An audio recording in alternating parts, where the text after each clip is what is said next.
जय श्री कृष्णा। राधे राधे। हे प्रिय भक्तों, स्वागत है आपका हमारे YouTube चैनल शिव और शक्ति में। जय माता दी। आप सभी का दिन शुभ हो।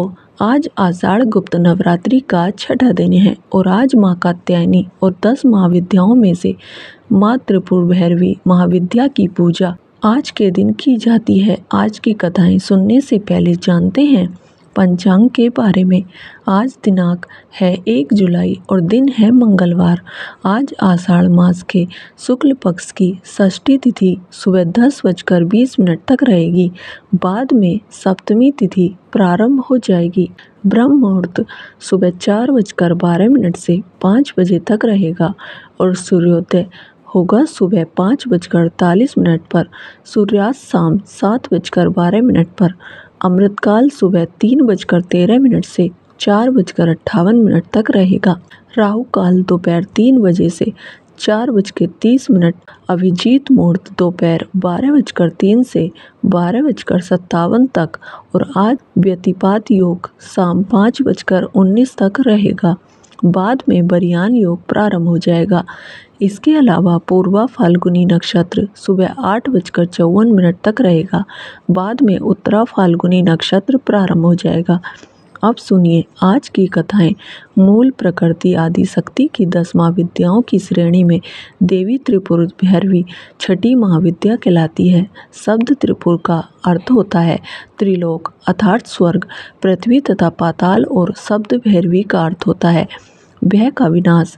इसलिए देवी त्रिपुर भैरवी त्रिलोक में भय और पाप के विनाश हेतु स्थापित है। शब्द भैरवी 3 अक्षरों से मिलकर बना है।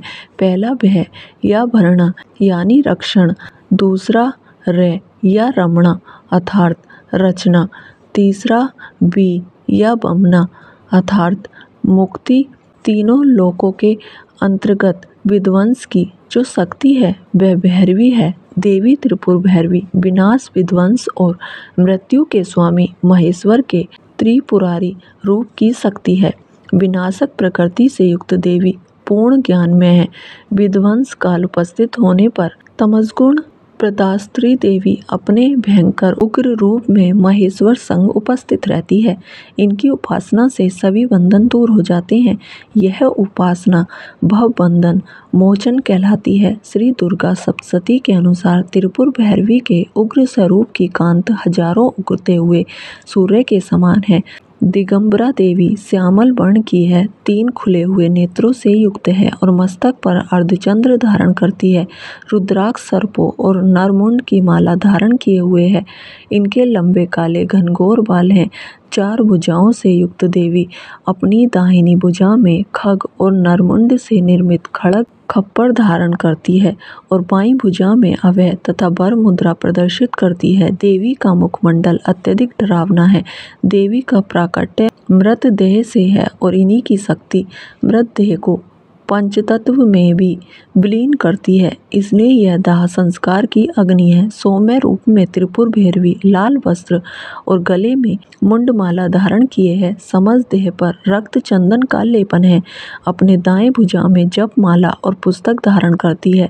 बाईं भुजा में वर और अभय मुद्रा प्रदर्शित करती है और कमल के आसन पर विराजमान है।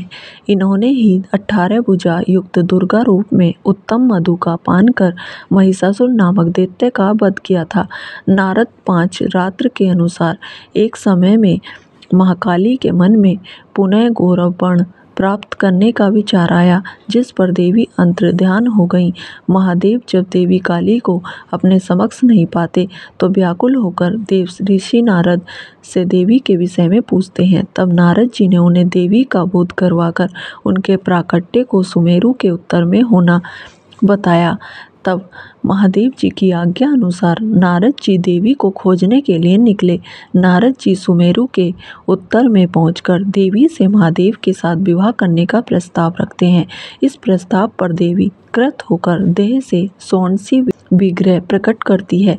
इसलिए महाकाली के छाया विग्रह से ही त्रिपुर भैरवी का प्राकट्य होता है। शास्त्र रुद्रामल तंत्र के अनुसार सभी 10 महाविद्या शिव जी की शक्तियाँ हैं और देवी भागवत के अनुसार छठी महाविद्या त्रिपुर भैरवी की माँ काली की उग्र रूप है। इनके कई भेद इस प्रकार हैं। त्रिपुर भैरवी चैतन्य सिद्ध भुवनेश्वर, संपदा प्रद, कमलेश्वरी, कोलेश्वर, कामेश्वरी, नित्या, रुद्रभद्र, टकुटा आदि। त्रिपुर भैरवी अर्ध अन्वय की देवी है। महाविद्या त्रिपुर भैरवी की पूजा करने के लिए घर की दक्षिण दिशा में लाल वस्त्र बिछाकर उसके ऊपर उड़द की ढेरी और फिर तांबे का कलश रखें। कलश में जल, दूध, काले तिल, सिक्का डालें। कलश के मुख पर आम या अशोक के पत्ते रखकर उस पर नारियल रखकर त्रिपुर भैरवी कलश स्थापित करें। चमेली के तेल का दीप जलाएं।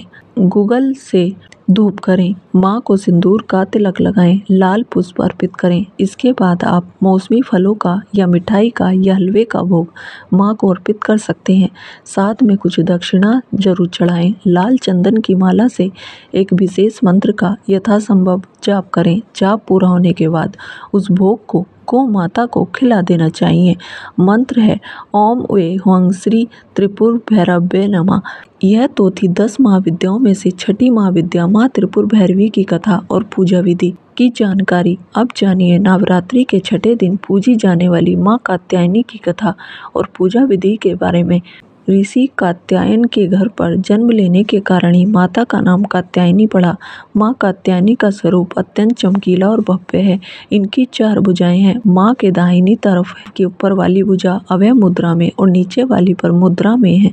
बाईं तरफ की ऊपर वाली भुजा में तलवार और नीचे वाली भुजा में कमल का पुष्प सुशोभित है। माँ का वाहन सिंह है। माँ कात्यायनी की भक्ति और उपासना के द्वारा मनुष्य बहुत ही जल्दी और बहुत ही सरलता से धर्म, अर्थ, काम और मोक्ष की प्राप्ति कर लेता है। वह इस लोक में स्थित रहकर भी अलौकिक तेज और प्रभाव से युक्त हो जाता है। माता कात्यायनी की पूजा करने से सभी प्रकार के संकटों का नाश होता है। माँ दानव और पापियों का नाश कर अपने भक्तों की रक्षा करती है। प्राचीन कथा के अनुसार कालांतर में कात्यायन नाम से कई ऋषि हुए हैं। एक विश्वामित्र मुनि के वंश में जिन्होंने स्रोत, गुह और प्रतिहार सूत्रों की रचना की थी। दूसरे कौमित पुत्र थे जिन्होंने छंदों परिशिष्ट कर्म प्रदीप की रचना की थी और तीसरे कात्यायन वर रुचि सोमदत्त के पुत्र थे जो वाणिनी सूत्रों के प्रसिद्ध वार्तिककार थे। कात्यायन कत ऋषि के गोत्र में उत्पन्न ऋषियों को कहा जाता है। सबसे पहले कत नामक महर्षि के पुत्र ऋषि कात्य हुए। इन्हीं कात्य के गोत्र में विश्व प्रसिद्ध महर्षि कात्यायन उत्पन्न हुए जिन्होंने भगवती जगदम्बा की कई वर्षों तक बड़ी कठिन तपस्या की थी। फिर एक दिन प्रसन्न होकर देवी जगदम्बा ने कात्यायन ऋषि को दर्शन दिए और तब कात्यायन ऋषि ने उनसे अपनी पुत्री के रूप में अपने घर पर जन्म लेने की प्रार्थना की। तब देवी ने कात्यायन ऋषि को यह वरदान दिया कि वह पुत्री के रूप में उनके घर पर जन्म लेगी और इस प्रकार अपने वचन का पालन करते हुए देवी जगदम्बा ने कात्यायन ऋषि के यहाँ जन्म लिया और फिर महिषासुर दैत्य का वध किया। एक और कथा के अनुसार भगवान श्री कृष्ण को पति रूप में प्राप्त करने के लिए ब्रज की गोपियों ने इन्हीं देवी की पूजा कालिंदी यमुना के तट पर की थी और देवी कात्यायनी को ब्रज मंडल की अधिष्ठात्री देवी के रूप में पूजा जाता है। दरअसल ब्रज की गोपियां सांवले सलोने श्री कृष्ण पर अपना सब कुछ न्यौछावर कर चुकी थी। अब उनके जीवन में इच्छा थी जो केवल एक बार श्री कृष्ण के चरणों का कृपा प्रसाद पाने की। सोते जागते, उठते बैठते, खाते पीते हर समय यानी कि जीवन की प्रत्येक गति में उन गोपियों के तो मन में श्री कृष्ण ही बस गए थे। उन्हें आवश्यकता थी तो केवल श्री कृष्ण को रिझाकर उनके कमल रूपी श्री चरणों में आश्रय प्राप्त करने की। और जब श्री कृष्ण मथुरा चले गए तब सारी गोपियां बेचैन हो गईं, व्याकुल हो गईं। इन्हीं व्याकुलता भरे क्षणों में किसी ब्रज गोपी ने अपनी दादी नानी के मुख से यह सुन लिया कि कात्यायनी देवी व्रत के अनुष्ठान से मनोवांछित वर प्राप्त होता है। बस फिर क्या था, ब्रज की सभी कुमारी गोपियों ने नंद बाबा के लाडले कामदेव की छवि को धूमित करने वाले और सूर्य की आभा से भी अधिक देदीप्यमान गोविंद माधव को प्राप्त करने के लिए मन में दृढ़ विश्वास रखकर सामूहिक रूप से देवी कात्यायनी को प्रसन्न करने के लिए कात्यायनी व्रत करने का संकल्प एक साथ ले लिया। ब्रज गोपियों ने अपने प्राण प्रियतम को प्राप्त करने के लिए माँ कात्यायनी के पूजन का व्रत विशुद्ध भाव से प्रारंभ कर दिया। जब हेमंत ऋतु आई, उसके पहले ही महीने में अर्थात मार्गशीर्ष मास में नंद बाबा के ब्रज की कुमारियाँ कात्यायनी देवी की पूजा और उपासना करने लगी।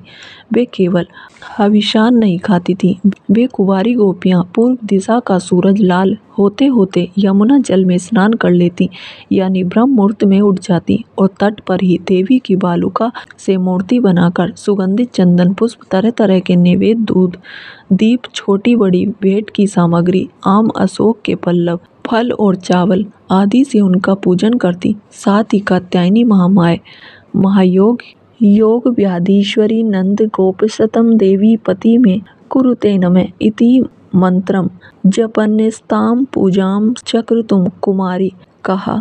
इस तरह मंत्र का जाप करती हुई वे कुमारी गोपियाँ देवी कात्यायनी की आराधना किया करती। इस तरह उन गोपियों का जिनका मन श्री कृष्ण के प्रति न्यौछावर हो चुका था, जिनका तन मन श्री कृष्णमय हो चुका था, इस संकल्प के साथ उन्होंने 1 महीने तक देवी कात्यायनी की भली भांति पूजा की। इस प्रकार की नंद नंदन श्याम सुंदर ही हमारे पति हैं। वे प्रतिदिन ब्रह्म मुहूर्त में ही नाम ले लेकर एक दूसरी सखी को पुकार लेती और फिर एक दूसरे के हाथ में हाथ डालकर ऊंचे ऊंचे स्वर से भगवान श्री कृष्ण की लीला और नामों का गान करती हुई यमुना जल में स्नान करने के लिए जाती। एक दिन सारी गोपियों ने प्रतिदिन की तरह यमुना जी के तट पर जाकर अपने वस्त्र उतार दिए और भगवान श्री कृष्ण के गुणों का गान करती हुई बड़े आनंद से वे जल क्रीड़ा करने लगी। भगवान श्री कृष्ण सनकादि योगियों और शंकर आदि योगीश्वरी के भी ईश्वर हैं। उनसे गोपियों के मन की यह इच्छा छुपी नहीं रही। वे उनका अभिप्राय जानकर अपने सखा ग्वाल बालों के साथ उन कुमारी गोपियों की साधना सफल करने के लिए यमुना तट पर पहुंच गए। उन्होंने अकेले ही उन सब गोपियों के सारे वस्त्र उड़ा दिए और बड़ी फुर्ती से कंदव के एक वृक्ष पर चढ़ गए। उनके साथ ही ग्वालवाल ठठा ठठा कर हंसने लगे और स्वयं श्री कृष्ण भी हंसते हुए गोपियों से हंसी हंसी की बात कहने लगे। अरे कुमारी, अगर इच्छा हो तो तुम यहाँ आकर अपने अपने वस्त्र ले जाओ। मैं तुम लोगों से सच सच कहता हूँ, मैं हंसी मजाक बिल्कुल नहीं कर रहा। तुम लोग व्रत करते करते दुबली हो गई हो।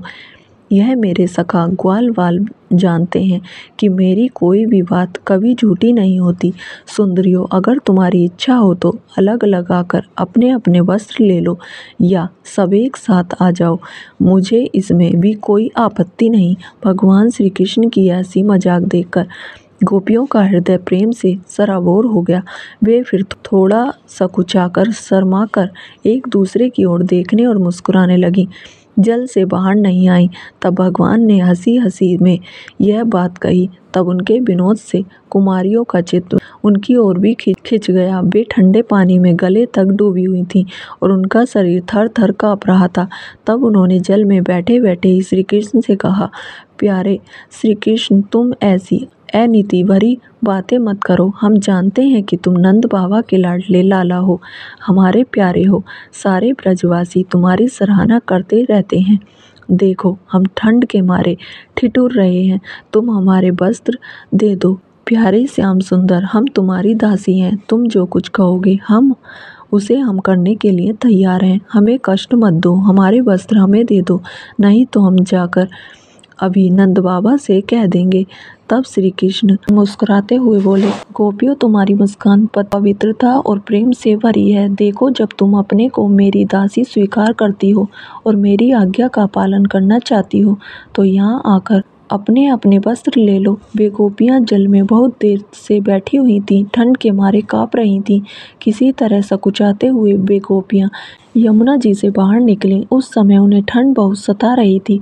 उनके इस शुद्ध भाव से भगवान बहुत ही प्रसन्न हुए। उन्हें अपने पास आई देखकर उन्होंने गोपियों के वस्त्र अपने कंधे पर रख लिए। फिर बड़ी प्रसन्नता से मुस्कुराते हुए बोले, अरे गोपियों, तुमने जो व्रत किया था उसे तुमने अच्छी तरह निभाया, इसमें संदेह नहीं। लेकिन इस अवस्था में वस्त्रहीन होकर तुमने जल में स्नान किया है। इससे तो जल के अधिष्ठाता देवता वरुण का और यमुना जी का अपराध अपराध हुआ है, इसलिए अब इस दोष की शांति के लिए तुम अपने हाथ जोड़कर सिर से लगाओ और उन्हें झुककर प्रणाम करो। इसके बाद अपने अपने वस्त्र ले जाओ। भगवान श्री कृष्ण की यह बात सुनकर उन गोपियों ने ऐसा ही समझा कि वास्तव में वस्त्रहीन होकर स्नान करने से हमारे व्रत में त्रुटि आ गई।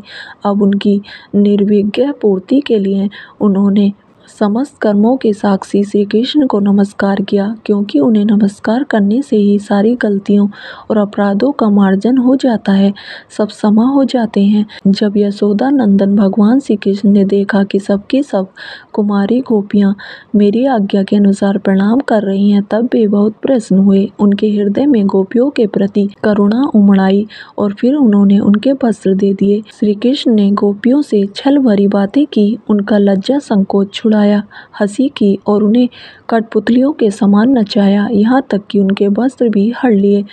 फिर भी वे गोपियाँ उनसे रुष्ट नहीं हुईं। उनकी इन चेष्टाओं को उन्होंने दोषी नहीं माना, बल्कि अपने प्रियतम के संग से वो तो और भी प्रसन्न हो गईं। गोपियों ने अपने अपने वस्त्र पहन लिए, लेकिन श्री कृष्ण ने उनके चित्त को इस प्रकार अपने वश में कर रखा था कि वे वस्त्र पहनने के बाद भी वहाँ से एक कदम भी आगे नहीं बढ़ पाईं। अपने प्रियतम के समागम के लिए सजकर वे उन्हीं की ओर लजीले चितवन से निहारती रहीं। भगवान ने देखा कि उन गोपियों ने उनके चरण कमलों के स्पर्श की कामना से ही यह व्रत धारण किया है और उनके जीवन का यही एकमात्र संकल्प है।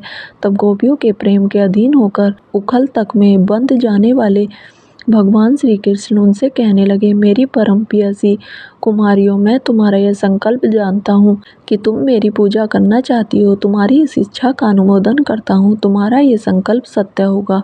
तुम मेरी पूजा कर सकोगी। जिन्होंने अपना मन और प्राण तक मुझे समर्पित कर रखा है, उनकी कामनाएं उन्हें सांसारिक भोगों की ओर ले जाने में समर्थ नहीं होती। ठीक वैसे ही जैसे भुने हुए या उबले हुए बीज फिर से अंकुर के रूप में उगने के लायक नहीं रह जाते। इसलिए गोपियों, अब तुम अपने अपने घर लौट जाओ। तुम्हारी साधना सिद्ध हो गई है। अब आने वाली शरद ऋतु की रात्रियों में तुम मेरे साथ विहार करोगी। गोपियों, इसी उद्देश्य से तुम लोगों ने यह व्रत और कात्यायनी देवी की पूजा की थी। फिर भगवान की आज्ञा पाकर वह गोपियाँ जाने की इच्छा न होने पर भी बड़े कष्ट से ब्रज में गईं। अब उनकी सारी कामनाएं पूर्ण हो चुकी थीं। इसी प्रकार जैसी जिसके मन में कामना हो, कात्यायनी देवी और भगवान श्री कृष्ण की कृपा से वह मनोकामना पूर्ण हो जाती है।